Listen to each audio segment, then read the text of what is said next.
உயர்வடைகிறது வெப்பநிலை, பாடசாலைகளுக்கு விசேட பரிந்துரைகள் என்பதான ஒரு செய்தி வெளிப்படுத்தப்பட்டிருப்பதையும் நாங்கள் காணக்கூடியதாக இருக்கிறது. பல்வேறு முக்கியமான விடயங்களை சுட்டிக்காட்டி இந்த விடயம் வெளிப்படுத்தப்பட்டிருக்கிறது. குறிப்பாக தற்பொழுது நிலை வருகின்ற காலநிலையுடன் சம்பந்தப்பட்ட விடயமாக அது காணப்படுவதை நாங்கள் அவதானிக்கலாம். எனவே இது தொடர்பாக மக்கள் தெளிவடைய வேண்டும் என்பதற்காக இவ்வகையான விடயங்கள் முன்னெடுக்கப்படுகின்றன.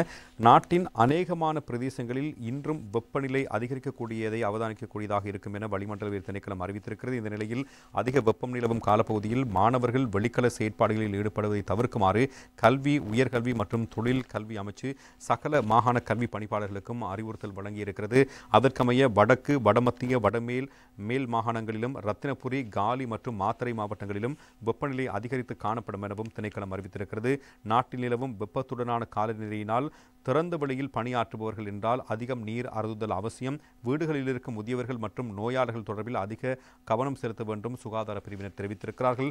இந்த நிலையில் நிலவும் வெப்ப காலநிலை செயலாற்ற வேண்டிய முறை தொடர்பில் சகல மாகாண கல்வி பணிப்பாளர்களுக்கும் கல்வி, உயர்கல்வி மற்றும் தொழில் கல்வி அமைச்சினால் சுற்றறிக்கை வெளியிடப்பட்டிருக்கிறது. அந்த சுற்றறிக்கையில் அதிக வெப்பம் நிலவும் காலங்களில் மாணவர்கள் திறந்தவெளி அல்லது விளையாட்டு மைதான செயற்பாடுகளை தவிர்த்துக் கொள்ளுதல், பாடசாலை ஓய்வு நேரங்களில் கடும் சூரிய ஒளி இருக்கும் திறந்த இடங்களில் ஓய்வு நேரத்தை கழித்தல் மற்றும் விளையாட்டுகளில் ஈடுபடுவதை தவிர்த்துக் கொள்ளல், அதிக நீர் அருந்துதல் மற்றும் அதிக சோர்வை குறைத்துக் கொள்ளல், போதுமான அளவு ஓய்வை பெற்றுக் கொடுத்தல், அதிக வெப்பம் இருக்கும் நேரங்களில் மாணவர்களை வெளியில் அழைத்துச் செல்வதை தவிர்த்துக் கொள்ளல், பிரதேசங்களில் இருக்கும் வெப்பநிலைக்கு ஏற்ப உள்ளக விளையாட்டுப் போட்டிகள் மற்றும் பயிற்சிகளை வழங்குதல் வேண்டும் என்று அமைச்சின் செயலாளர் நாலக்க கலுவ அறிவுறுத்தல் வழங்கியிருப்பதாகவே அந்த செய்தி குறித்து சுட்டிக்காட்டுகிறது.